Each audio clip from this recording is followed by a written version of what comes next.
Hey, I'm Krista Franco, and today we are going to be taking a journey into the wild and wacky, yet insanely cool world of a movie-making madman. I hope you're ready. Here we go.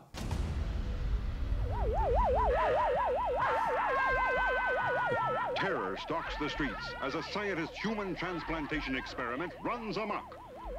The Astro Zombies.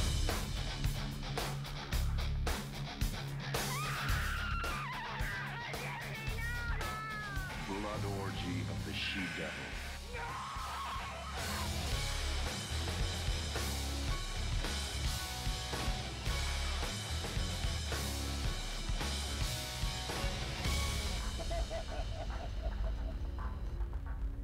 So here we are.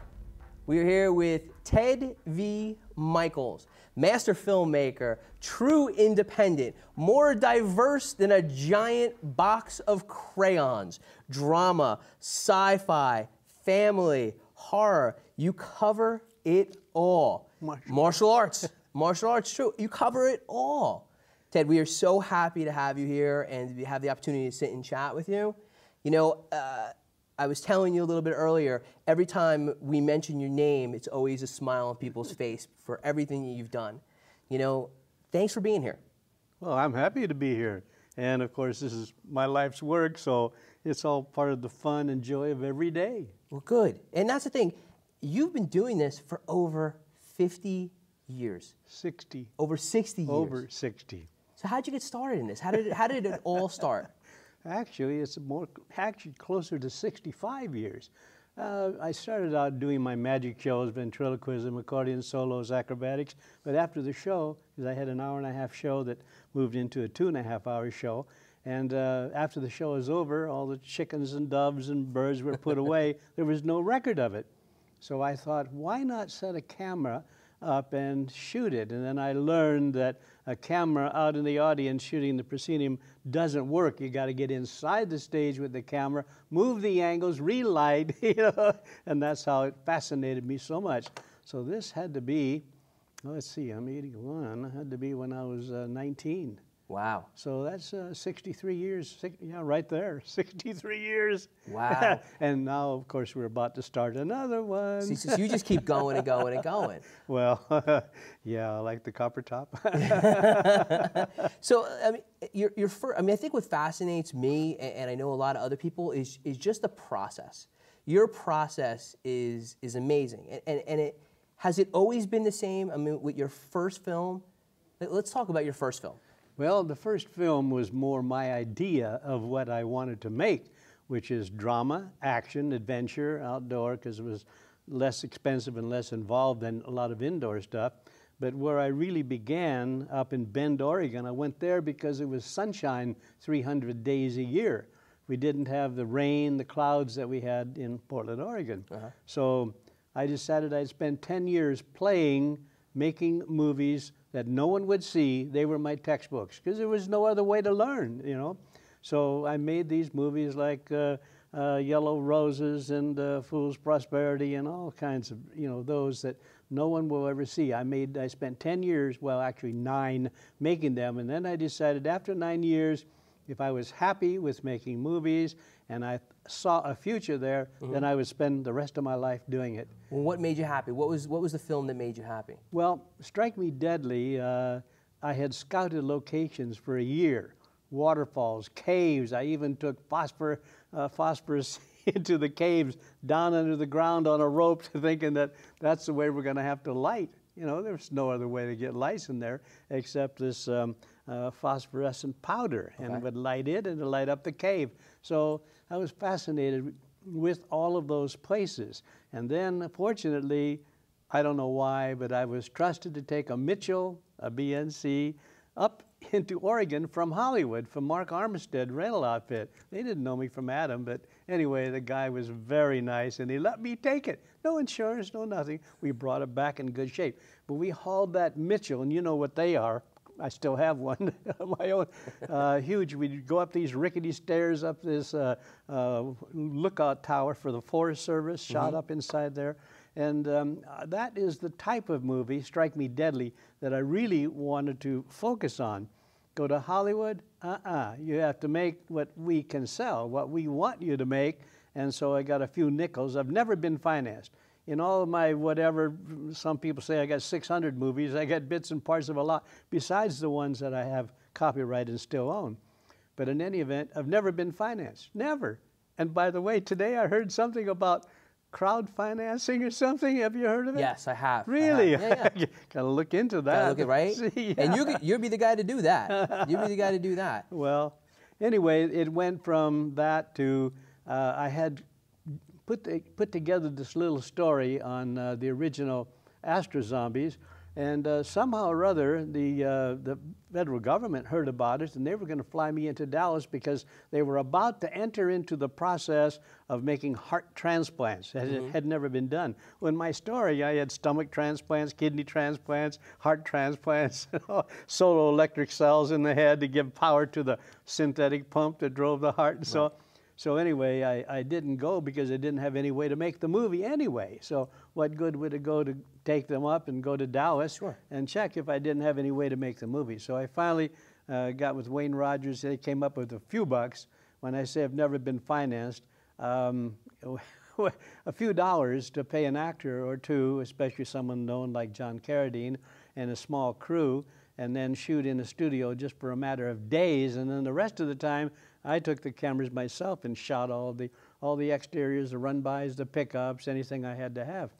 And so it went, you know, like with Doll Squad, Blood Orgy, Corpse Grinders, they, you know, no financing. Well, let's back up to Strike Me Deadly. Okay. Okay. Now, with Strike Me Deadly, was it the idea that came first? I mean, so did you find the locations and say, this is what we wanted to do around these locations? Or did you come up with the idea first and then say, these are the locations that fit the idea, now I'm going to find the people? And how did that process go for that film? Okay, I sat in the backyard of my home. I had just exited and sold out any interest I had in the supper club that I had called the Glen Vista. And I thought, well, I want to take advantage of every location that I've scouted, all the caves, the waterfalls, the woods, the forests, the big cliffs that fell into, you know, the rock. And so I created a story around that. And then I wrote the script, typed it out on a mechanical typewriter so I could sit under a tree out in the brush and peck away at it, you know. Anyway, the original script is something else. I had to, of course, at that time, make 2 copies and have to push hard on that little mechanical typewriter, you know, to go carbon through. copies. Yeah, go carbon through. copies. No, but at that time in Bend, Oregon, there was no way. I'd never heard of a moviola. I had to cut and trim and scrape with a razor blade and glue that way, and so it was tough. But I had fully intended on continuing to do that, and of course in Bend, Oregon. In Bend, Oregon. Okay. But I couldn't raise the money from any source to get color film. So I got short ends of black and white. That's all I could afford. I had put together practically nothing. And then I got the 3 people from Hollywood. Had Janine Riley, who went on to do big things, Gary Clark, and the other guy that played the bad guy. Anyway, I brought them into Bend, Oregon, and I had 2 houses. One that we housed the guys and got to cook for them. No, we cooked in the girls' house. Okay. And it happened to be a rental house that I had acquired for $200 down, you know. But we put all the girls there, and then in the mornings we had all the guys and myself and so on come to the girls' home where they were staying and cooked for them. And that was a good experience because I learned many years later, after being in Hollywood, where I was, 30 years, the best way you can keep your crew and your cast together is to get them out of town, way out of town. And also, of course, there was that, I don't know if it's still in effect, but the Screen Actors Guild gave you a parameter of distance. You didn't have to sign, or you weren't responsible. You didn't have to have a steward if you were so many miles. And I think it was 30 miles at that time. But we're talking now 40 years ago, 50 years ago. So I know things have changed a little bit. But I had the opportunity to sell Strike Me Deadly on more than one occasion. American International was about to buy it outright. But one of the guys, either Sam Arkoff, Jimmy Nicholson, or one of the other guys decided that it had to be the era of color. And since it was black and white, as much as they liked the movie, they wanted to stick with color. So. But that film gave you opened the door for you, essentially, to do other things. Yes, it did. Okay, so I mean, that led the way to Astro Zombies. Well, that's how Wayne Rogers and I met, because he saw Strike Me Deadly.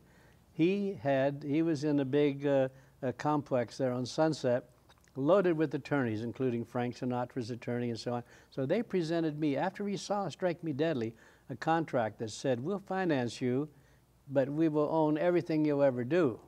And it was kind of a lifetime contract. Right. And I didn't like that. I didn't sign it, didn't go for it. But Wayne did come up with the first bucks on the Astro Zombies. So what were the first bucks in Astro Zombies? Well, the entire, I think we came up with $1,500 once, but the entire amount, including the studio, Wendell Corey, John Carradine, all the actors, James Caan came in the night before after I had already cast one of the principal characters. Okay. And Wayne Rogers said, Ted, this is James Caan. He's going to be a major star. You got to tell the other guy to get lost. He can't have the part anymore. I said, I don't do that, Wayne. I'm sorry, Mr. Caan, but I don't ever give somebody a part and then the next morning after they've had champagne and celebration, tell them they don't have it. I wouldn't ever do that, right. Financing or no financing. So anyway, the entire amount was $37,000 for the entire movie. That's 35 color, the studio, the crew, everything except me. I didn't get anything for writing, producing, directing, shooting, lighting, and the editing. What took me almost Well, it was 13 months totally, from beginning to end, to get it done. How did you come up with the concept? Like, I mean, because Astro Zombies has taken on a life of its own. It's its own universe. You know, so where did the concept come from?